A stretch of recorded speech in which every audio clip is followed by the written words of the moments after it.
on red being taken away. And I'm going to talk to our safety chair. We've gone through this before. These big trucks come barreling down Haverhill Road, and they're looking at that red light, and they want to get through it while it's still green. I don't know if it's a good idea to take that sign away. And I'm going to bring this up at security. We've gone through this over the years, and we have been successful in getting it put back. All right? So if you have any thoughts on this, show up today at the security meeting. This was an interesting announcement. I don't know where it came from. So more on this later. All right, John, you're up. All right. Yeah, well, good morning. Welcome. Wonderful summer ahead of us. Snowbirds are all leaving.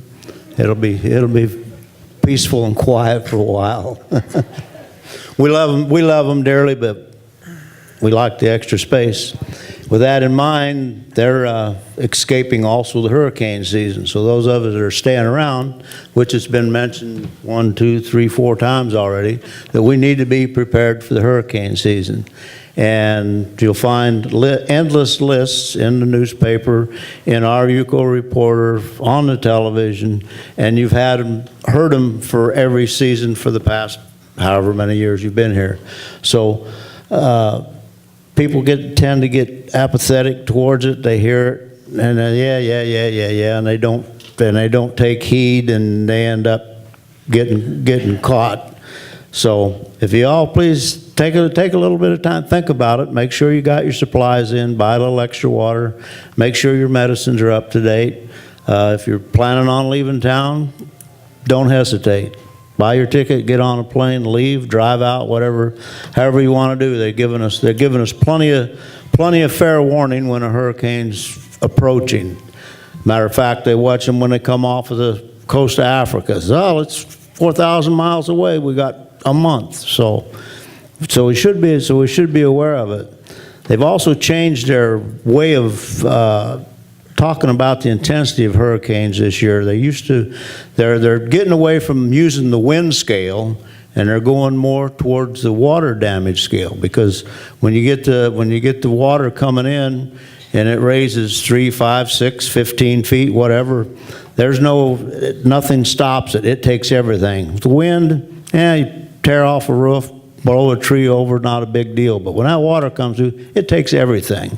So they're trying to make people a little bit more aware, or they should be aware already, but pay a little more attention that there is more danger than just the wind. So I say, well, it's only 100-mile-an-hour wind. Well, that's fine. You got a 20-foot wall of water, don't make any difference how the wind's blowing. So everybody pay attention to your TV, listen to your weatherman. He lies a lot, but he does tell some truth sometimes. So thank you. All right, thanks, John. Stuart. By a unanimous vote at one of our meetings, I was put in charge of beautification and beautification committee here in Century Village. So thank you. If you have some plants and flowers to give us, we'll put it in where it will be seen by everybody. But basically, anybody in the village that has any experience would like to come in and join our group, or in your travels around the village, if you see plants, trees, vegetation that needs taking care of, we don't see everything, so please come in and let us know, and we'll take care of it as quickly as possible. Speak to me or Donald, and we'll try to stay on top of everything that happens here in the village when it comes to beautification. Another thing is that we talk about planning for the hurricanes. One of the things that we often don't think about but it really is serious. If you have a patio or if people have furniture out there, make sure that you have a committee that will scoop up all of this furniture well in advance and put it someplace so that it would be secure, because these things in a heavy wind will be flying missiles, and if you don't have protection over your windows, serious damage could happen. So make sure that within your association you plan for that. And just one other thing that I think most people don't pay any attention to is when you turn your equipment back to Comcast, the left hand does not tell the right what's going on, and you will be getting a bill from Comcast for the full month, even if you turned in your equipment in the middle of the month. And so in order to get credit for the time, the period that you've turned your equipment in, call the number on your bill and make sure that they adjust your account so that you are not charged for equipment that has already been turned in. I had to do that the other day. I spoke to a very nice person. They made the adjustment, and I will get an adjusted bill. The $20 or $25 in my pocket will be well spent. Thank you. Thank you, Stu. Ed? I'd like to add to that, I have an account with AT&T, and when we took the Atlantic Broadband wiring program and internet program, we went to AT&T, and they said I had to pay the full months too. So they do the same thing that Comcast does. So you have to tell them you've withdrawn, turn the equipment to them, back to them, and make sure you're not being billed for something you don't have to pay for. Get ahead of the curve and contact them. All right. Cam. Good morning, everyone. No dumpster news this month, which I'm sure everyone's happy about. Night before last, there was a water main break at the Oxford section. That water main break has been repaired, but we still are on boil water alert for the entire section. As soon as I get word that the alert has been lifted, I'll get it out on community media. Oxford residents could also call 740-4600. That's PBC Water, and get updates immediately. Second item has already been reported, but UPS has agreed to be at the clubhouse for the next 5 Fridays, including this Friday. They're up there now, accepting Comcast equipment. Before the start of the meeting, we had already taken in about 30 units. So spread the word. It's a convenience, and it'll help people from having to go out. Last item is Atlantic Broadband. Charlie Roberts and I, the project manager, are working a punch list. Things that need to be fixed, minor items. As I look over the audience, I do see people here who are on my list, and some of those items are unfulfilled. Rest assured, we'll get to every item eventually. It's just a matter of hitting the punch list over and over until there's no more punch list. That's all I have. Thank you. All right. Thank you, Donald. One item I wanted to mention, I got a very interesting email from one of our residents asking me if our campus was private property. The concern of this resident is she's seeing people jump over the wall at Southampton. I will tell you that's been going on for a long time. And if you live in Southampton, it's fine to send me or Donald or any officer an email, but that person is caught in flagrante delicto, trespassing, and the people to call immediately while they're flopping around in the pool or taking a shower is PBSO. All right, and they will be arrested. However, some years ago we did, in accordance with code, put up some dozen or so no trespassing signs. This email got me thinking we need to complete that task and put them up around the village at the perimeters in accordance with code. And roughly speaking, code is a sign at each corner, and then 500 feet thereafter. And we're going to finish that up. But people who are going to jump a fence, the sign means nothing to them. So you see someone jumping that fence over at Southampton or anywhere, really, PBSO. That's a message that they will clearly understand. As I said, there is no new business. That entry was premature, and we are vigorously searching for a new editor-in-chief. And that brings us, oh, well, wait a minute. Is there any new business from the delegates to come before delegate assembly? I'm sorry, I missed that little piece.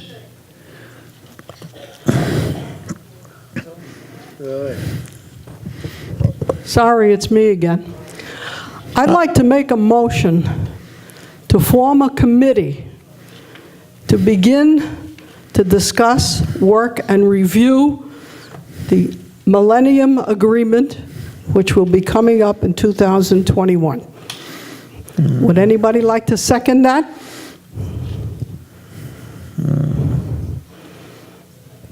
We have 2 seconds. Huh? Did. Okay? That's fine. Nothing wrong with that motion. Can you set that up for us on the system, Hayward?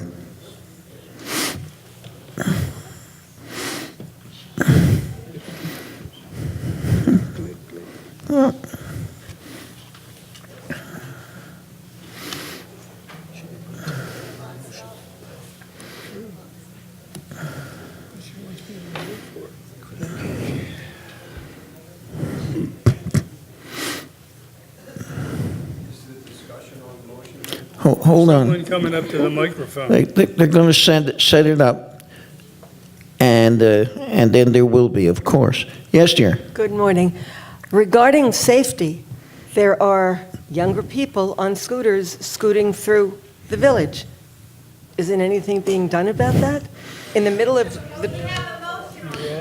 Yeah. No, I didn't hear it. I'm Let's sorry. clear through this motion. It's just it'll be a minute till they set it up on the system.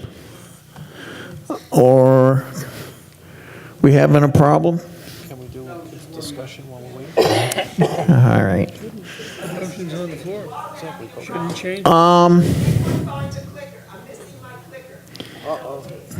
What? We need to search you. I'm going to tell your mother. Well, I don't know what to tell you. Maybe, maybe John can. Oh, you found it. Could have been sitting. All right, what do you got? Hold on. All right. Point of order you have there? Point of information. Go ahead, Marilyn. Come to the microphone. You probably want to come up to the mic. How many times do we have to say that at a meeting? Okay. I know my memory isn't what it used to be, but I thought I remembered a couple of months ago, you talked about forming a committee. Didn't you do something at that time? This is something being handled by the officers committee on a regular basis. All right? But the formation of a formal committee is really not a problem. Okay? I don't know as it will advance the effort to any great extent. Everybody knows the time is coming, and we're definitely working on some alternatives. Okay? I think we're ready. We have discussion on this motion. Anybody have something to discuss? Please, come up to the mic. Come up to the mic. Ed Grossman seconded it. My name is Phyllis. I'm from Somerset K. If and when a committee is formed, will the committee be privy to all and every information about the millennium that has already been discussed within the village?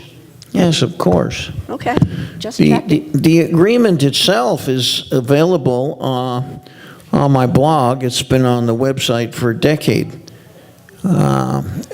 If anyone really wants a hard copy, it's about 80 pages long. Come into Yuko, we'll make you a hard copy. Anything else on this discussion?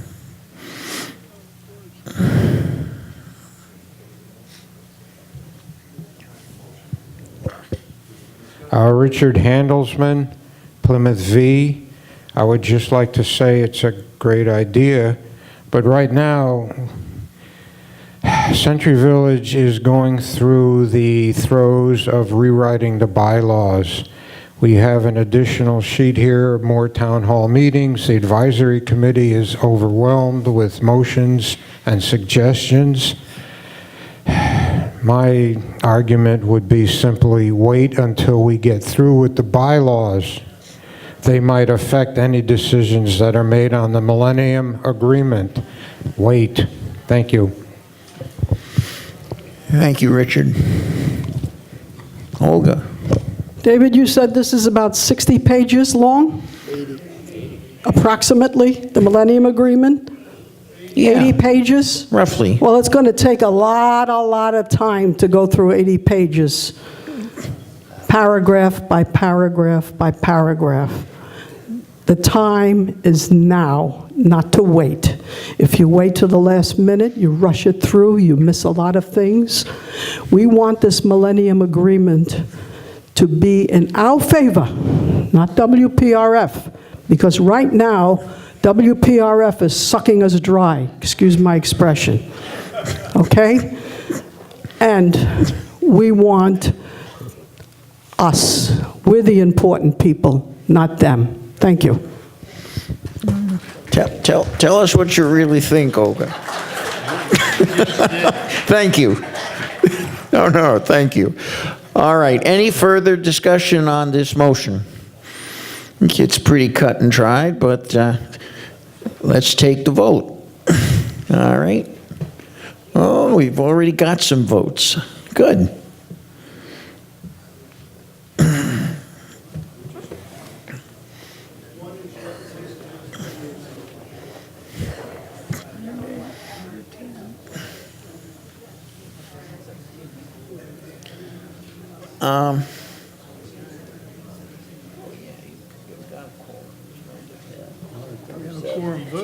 Now, anticipating how this is going to turn out, I'd like to make some suggestions. What we're looking for are tough negotiators, people who, in their pre-retirement life, did some hard negotiation and bargaining. I'm thinking on the level of union negotiators and people who really know how. So come in, please, if this is your expertise, and fill out an application. We got it? Yeah, I think we got it. Everybody push the button who's going to? All right. The results suggest that the committee has been formed. Thank you, Olga. And please make sure we get a copy of this lovely graphic for the minutes. Any other new business, a little cold, to come before delegate assembly? Yes. Dan. We sit here, we can hardly see the screen. Is it a big problem to put two big screens on the side? You like cannot that? see that screen from the first row? No, only the top. Oh, I see, you're blocked. Yeah. Yeah.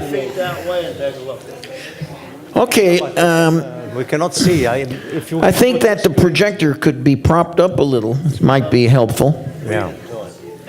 Oh, I'm sorry. For those who cannot see it, and I can appreciate from the back especially, the percentage is 82.5% yes, 17.5% no, and almost unmeasurable for abstain. I don't know why it's reporting out in percentages rather than actual vote numbers. So it looks like a setting, but clearly the ayes have it. All right. All right. This brings us to committee reports. I would like to bring up Ruth Dries for the advisory committee. I thought you forgot me. No. I'm Ruth Dries, Advisory Committee member, and I'm here to report for Anita Buchanan, who is the chair and unable to be here today. However, she put forth this one page, which you should have picked up outside, about two important meetings next month.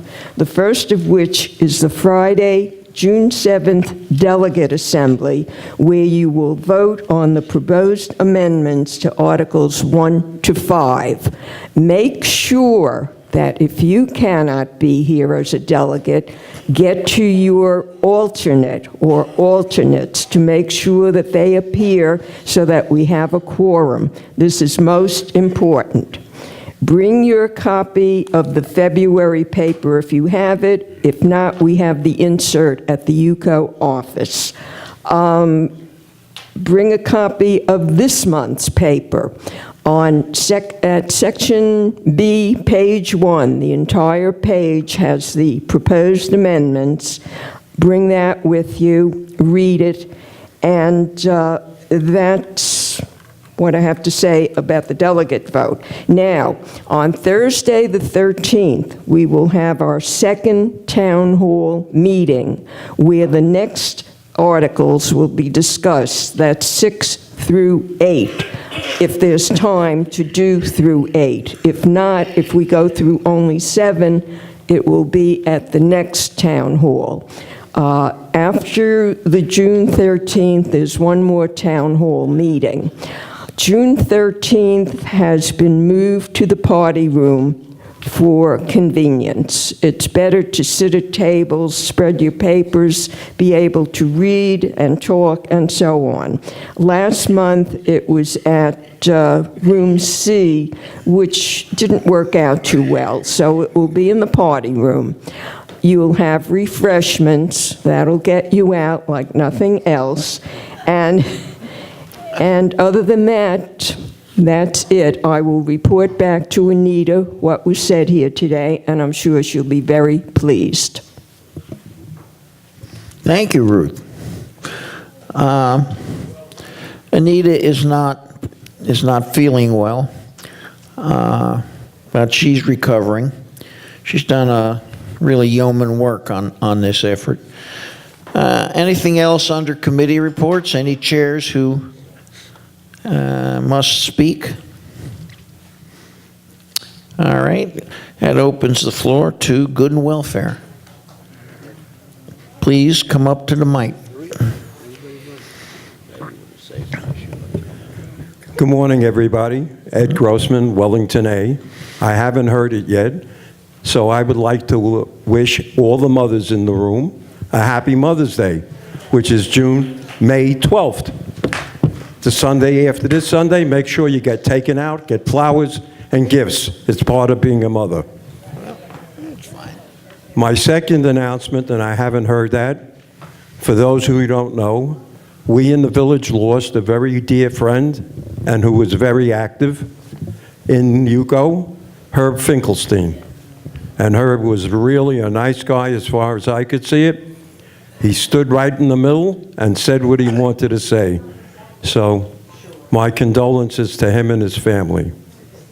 The third, I'd like to say, we seem to have gotten to the habit of not coming up to the mic and not introducing ourselves. I think that when you get up to speak, everybody should come to the mic and everybody should introduce themselves. So have a wonderful summer. We'll see you next month, God willing. George Nathan, Windsor C. When we were having all the meetings leading up to selecting which cable company we were going to have, I, as a baseball fan, or someone that was a hockey fan, or a basketball fan, was sold the bill of goods. What I mean by that, with Comcast, I had the Major League Extra Inning package where I could get 15 baseball games. I paid additional to that. It was about $180 for the season, or $45 a month times 4. If you were a hockey fan, you would do the same. You paid additional. Now, I was told at these meetings, I would contract with Major League Baseball. I would pay less, but I would have to streamline it through the TiVo. Well, I've spoken to Atlantic Broadband on many, many occasions, and no one can tell me how to do it. One guy says they can do it. I get on the computer, I get on the TV, and when I'm ready to do it, he says, oh, that app was removed. He got an email. So I said, you're a big outfit. I said, why do I even have to have an app? Why don't you have a dedicated station where I would pay it additional, the way I used to? Okay, it would be additional to my bill. I said, why can't you do that? They said they were going to pass it along up the line to corporate. I've spoken to several people, and this guy said, oh, I can do it. So we get on the TV, I get on, and then I finally told, it can't be done. I have to possibly take something called a Fire Stick or something and see if that would work. But right now, if you're a baseball fan, you can't get the Major League Extra Innings package. No way can you get it through Atlantic Broadband. And this was a very big disappointment to me. I was told at those meetings that if you had a cell phone and you didn't have a computer, you could not get it. No way. You had to have a computer, had to have the internet, and you would be able to do it. Well, that was a complete fabrication. That's not the truth. I don't know if UCO can get involved with that, speaking to them to say, why don't you make that station available somehow? Because if there's something on the lineup that is not included in our package, and I want to get it, you click on it, you pay the additional fees to your bill, you can do it. But with this, you cannot do it, absolutely not. And that's a big disappointment. If this is going to be this way, I'm going to drop out of that next year, and I'm going to go to DirecTV, because I'm like a little kid. I have to listen to Yankee games on my radio like I was 10 or 12 years old. And that's not what I thought I was signing up for. And I wanted to let UCO know and the delegates know that this is a problem. Maybe UCO has to speak to them to say, hey,